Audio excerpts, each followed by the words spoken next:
And I'm calling the Parks and Recreation Committee meeting to order. We have a quorum present. Number 2 on the agenda, public comment or suggestions. I don't believe we have any comment or suggestions. Number 3 on the agenda, I'm looking for a motion to approve the minutes from the Monday, November 6th meeting. Do I have a motion?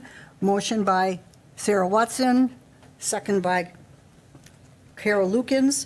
All in favor? Aye. Opposed? None are opposed. Motion passed. Number 4 on the agenda is discussion and possible action amending Municipal Code 9.21.050 controlled areas. I'm going to turn that over to the Park and Rec Director, Jamie. Thanks, Jamie. All right, so this is kind of an interesting dynamic between the city and the county here and the waterways of Wisconsin. So in your packet, I included, we had gotten a request for changes to services from the Water Ski Association. They currently use DC Everest Park, which is in the city limits of Wausau, and they use it for their shows and their practices. So basically twice a week, once for shows, once for practices. They have a dock system there, some bleachers, a little concession area with a little shelter. What they are finding is that that area is becoming too shallow for their boats because they've gotten new boats, bigger motors, that sort of thing. So it's becoming too shallow for their boats, and their association is growing, so they feel that the space is a little too small also. So they have put a proposal to move from DC Everest Park to Bluegill Bay Park, which that move in and of itself is a discussion that the Park Commission will have. They were supposed to have it tomorrow. We just had to cancel our Park Commission meeting because we don't have a quorum tomorrow, so we'll be taking that up in January. But what they'll really need to look at is whether or not we feel that Bluegill Bay is can handle it based on the uses of that park currently, with the number of people that use that park, with how busy that boat launch is. The area of the river there is where the channel goes through, so if that is any congestion, concerns. The group has sent this proposal to the DNR because the DNR is the one who will have to approve whether they can move their jump into the water. So as far as the water goes, the water is regulated by the DNR, but the water also is regulated by all the municipalities that touch it. And when it comes to that regulation, according to what I understand, and if I'm wrong in any way, please tell me, is when it comes to this, all of the ordinances are the same when it comes to the slow no wake areas and how far you can be from certain distances in the parks and stuff like that. So we have, because the county doesn't have a municipal code, the county has property, but the property is within a municipality. So this would include the city of Wausau, the village of Rib Mountain, the city of Schofield, and the village of Rothschild, for sure, are all four entities that have to coincide with this ordinance change if they were to move. So today what's in front of you is because the city has that ordinance, and in the ordinance, I think I put it in your packet. I should have put it in your packet. You can see, and I'll scroll down. It says it's under the controlled areas. So it is under Chapter 9, but it's under the controlled areas. And it talked about slow no wake areas, and this is consistent with those other four municipalities, or other three municipalities, like I said. The only municipality that's taken this to their board yet so far based on this request is the village of Rib Mountain, and they have agreed to change the ordinance if the county allows the change of the land use. So if we were to change this, you can see the area that's stricken out is where it pertained to the water ski activity by DC Everest Park. Now it would change to the water activity by Bluegill Bay Park, which I just noticed I have to change town of Rib Mountain to village of Rib Mountain, so we'll make that update as well. But that's basically the change. So really, you can, if you want to provide comment on, the use of the water and this proposal that I can take back to the Park Commission, I would happily take your comments. The Park Commission will be talking about their proposal, plus let me just bring this up. So this is something that wasn't in your packet, is in the Park Commission packet. It is kind of their plan of where their show course would be, their boat storage, seating area, this will be a challenge. They will not be able to put a sandy beach in there. That is something that the DNR regulates, and I'm sure that's an erosion control issue that they will, the DNR has strict requirements about what can and can't be put along the water.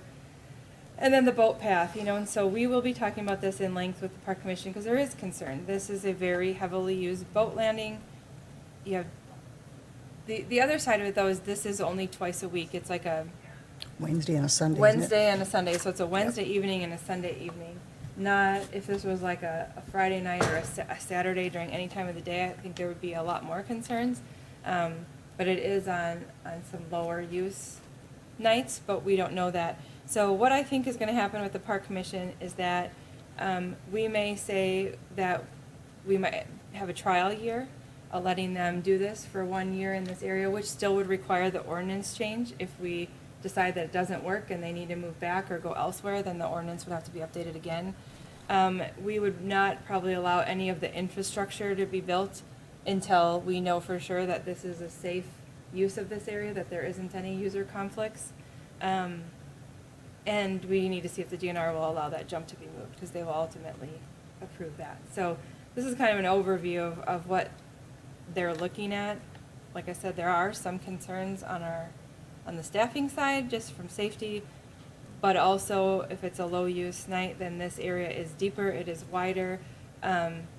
It's kind of centrally located, it is a heavily used park. It's got plenty of parking for the water ski show, even more than DC Evers Park does.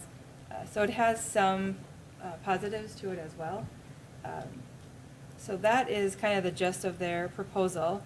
So the ask of you to recommend to the City Council is that if this use gets changed, locations, that we amend the ordinance accordingly to reflect that and be consistent with the other municipalities. And all the municipalities will have to do this. If they don't, they will not be able to move either. I mean, this is a unified change that would need to be made. And it's up to the Water Ski Association to be the ones to make that request to all the municipalities. They've made it to us because we're Wausau and Northern County. I'm bringing it to both of you, but they are working with the other municipalities to do this. So. Jamie, from what I understand, this is good. If this passes and goes through, it's what, about a 3 to 8 year time frame to get everything completed. And then also, I believe they want to compete with Wisconsin Rapids, because Wisconsin Rapids always had their big shows, and I think that is one of the reasons too that they want to make the move, from what I understand. Yeah, a couple of things. So their proposal is the 3 to 7 years or 3 to 5 years, but that doesn't mean that what I think the Park Commission and what staff is recommending the Park Commission is that we don't agree to the proposal in a whole right now, in that we maybe allow this move, have some temporary docks, some temporary infrastructure there to be able to have a trial year to make sure that this is not going to interfere with our regular use of this park in this area, and then there is no safety concerns. Mm-hmm. In speaking with the group and the DNR, they feel that it can work. Because it's the Sunday and the Wednesday, I think it can too, but before we would agree to put any infrastructure in that park, I think that we need to verify that it works. So it will be a trial year or two, and then they would have to, our agreement with them, we think, would be to come back, and then we'll talk about any other amenities that they would want to add. So that's one thing. And two is right now they use DC Evers Park, I believe, only for their shows on Sundays, and every once in a while on a Wednesday.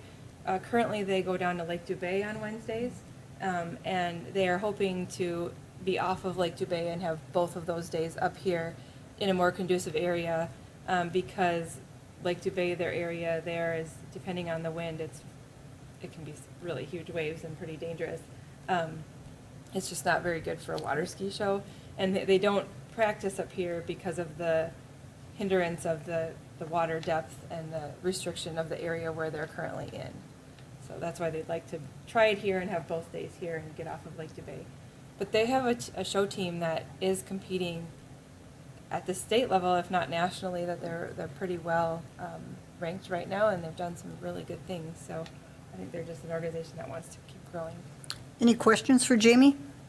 Yes, Tom? Thank you, Madam Chair. Yes, and I'd be eager to, as the information comes in on kind of the logistics of these things and how well they work in the new park, I'll be eager to learn about that information. One thing that comes to mind, and perhaps we could put it on when number 6, future items comes up. Yes, this is a very positive activity and offering that they have, and I think it's often enjoyed by, families and attendees and observers on the southwest side at the DC Everest Park. So if they are going to transition, perhaps the Parks Committee could kind of simultaneous to this start to think about, is there a way that we can fill that void that's going to be created kind of in the activity that people can attend there, something positive, something that, families and neighborhood residents can attend if this shifts to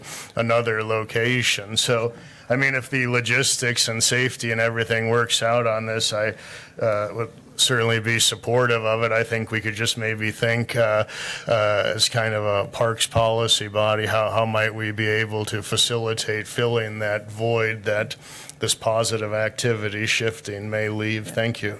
Thank you. Any other questions for Jamie or concerns? Just to comment on that, I think that is just a really good comment just for our staff to think about. We have, rec staff on hand that we could task them with coming up with a few ideas and looking at what we have there. We might have space to add just different activities that people could do too, like the kayak launch program that we have there, but maybe some other free activities or host some community events there or something like that. So I'll pass that on to Mark, our recreation coordinator, and have him think of some ideas. That sounds excellent. Thank you.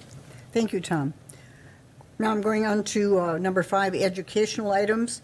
Oh, wait. Oh, I'm sorry. Go ahead. So I need, I can bring this back in January, but if you're okay with making a motion that contingent upon the Parks Commission allowing the move, that you recommend the ordinance change to the city council, and then depending what happens with the park move, then we'll move this forward to city council after that discussion has been had. Carol?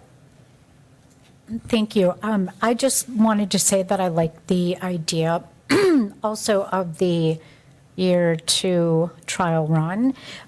So I would be comfortable making that motion that, let's see, is it on the,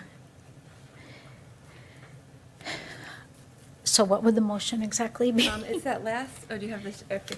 It could Yeah, be that. amending municipal Yep, code. amending municipal code contingent upon the park commission's approval of the park usage. Okay, so the motion would be amending the municipal code 9.21.050 contingent upon the park commission's approval of the Park change. of the park change. Good job, Carol. I have a motion on the floor. Do I have a second? Second by Sarah Watson. All in favor? May I I'm just sorry. ask a quick question, Sure, go Madam ahead, Chair? Tom. So when it goes to Park Commission's going to kind of screen and confirm that it's suitable in terms of safety and disruption? Yes. Okay. That will be their main discussion, because they don't have any say over these ordinance, but they have say over whether we would allow the park to be used for that. Will they be looking at things like current use, like if there's 10 fishing boats there at the same time and the chance of conflict or disruption, they'll be looking at things like those? Yes. That's the Okay, concept. all right. Yep. We have a motion and a second by Sarah Watson. All in favor? Aye. Aye. Any opposed? None. Motion passed. I'm going to then go to 5A, the park updates. On Athletic Park, the broken water valve has been replaced. Safety net has been replaced with some adjustment needed in the spring.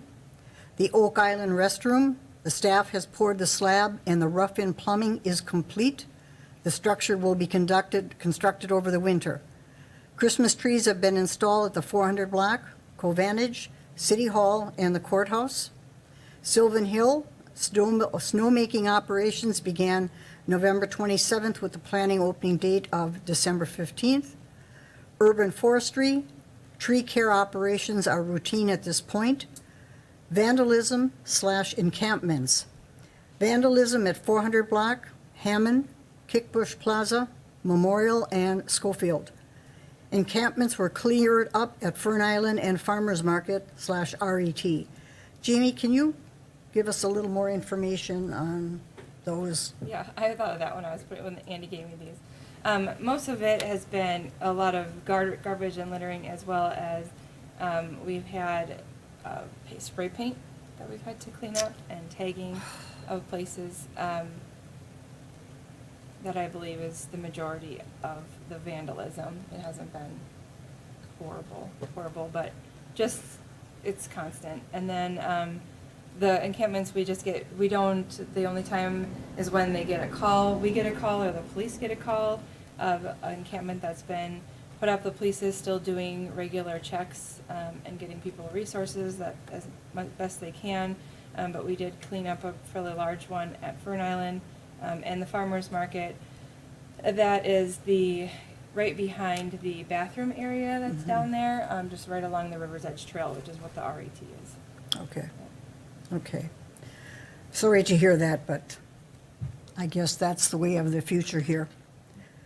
Then we're going to... Madam Chair, sorry to interrupt. No, May I go ask ahead. a question? Sure. Thank you. So with the tagging and the encampment, were those the same item or separate? They're separate. Okay, so the tagging was not regarding the encampments. And then, I know it's difficult with repositories for garbage, whether it's in the parks or elsewhere, because somebody has to ultimately pick it up and get the garbage. Is there thought, or could there be thought at some point of, and it's not just in parks, but since we're in that committee right now, I'll keep it germane, would there be the option of talking about potentially more kind of smaller trash receptacles, just so that it seems like there's kind of an inverse relationship between the number of receptacles in a given area and kind of the volume of trash on the ground. So that might be a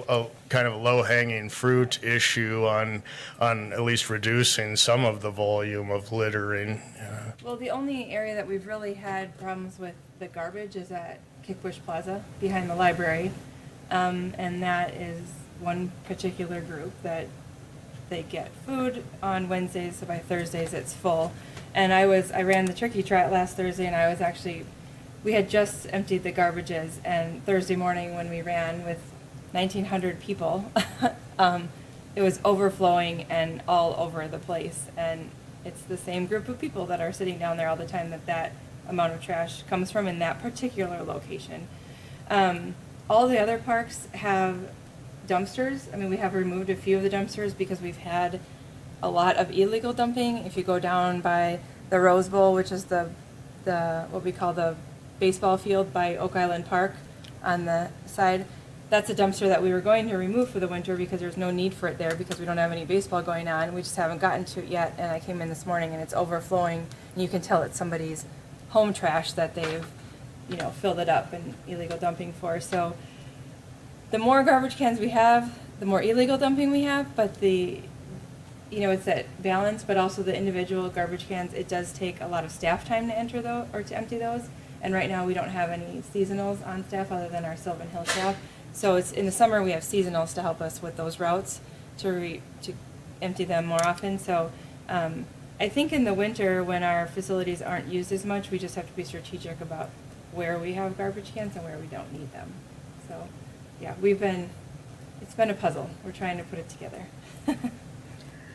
Then, and I'm going to number 6 on the agenda.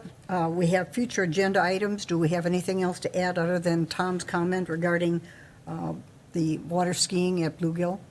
Any other future items that anyone can think of for the January meeting? Yeah, and I think for that item, we'll give it to staff first, and then we Okay. can always bring back some ideas. Perfect. Number 7 on the agenda, the next meeting date to be determined. Yeah, but it's either January, I think this will depend on whether we have actionable items. I guess I would like to see from the Park Commission, right now I don't have any actionable items at this time, and I don't know if any will come up over the holidays, so you could choose to just cancel the January meeting if you want ahead of time, or I can reach out to you, just before Christmas and let you know kind of where we're at. Or we could tentatively reschedule it for the 8th at 6:30, which would be following that Human Resources Committee. And then if we don't have actionable items, we can cancel it at that time too. I guess I would like to hear your thoughts on what you prefer. Any comments for Jamie on the time? Or if we should cancel? And see, Carol? I would be okay with canceling it if we don't have any actionable items unless, just given the timing of New Year's. But, I mean, unless others have other ideas. Any other comments? Do we need a motion? I don't know. I mean, if we have an actionable item that we really have to go to, we'll have to call a meeting. So I don't Okay. know that you need it. That's fine. As of right now, we'll just plan on not setting a date then at this point, and then Okay. I can reach out. We can leave it at that then to be determined, and if there's something that we have to discuss, Jamie can let us know. Other than that, we will just forego the meeting in January. And we'll make sure it's properly posted for the public on the calendars and everything, so they know when we're having a meeting, when the next one will be. And I will take a motion to adjourn this meeting. Motion by Sarah, second by Tom. All in favor? Aye. Any opposed? None? Motion passed. Meeting adjourned. Thank you, everybody, and have a good week. 21 minutes, very good. We had a shorter HR meeting than once.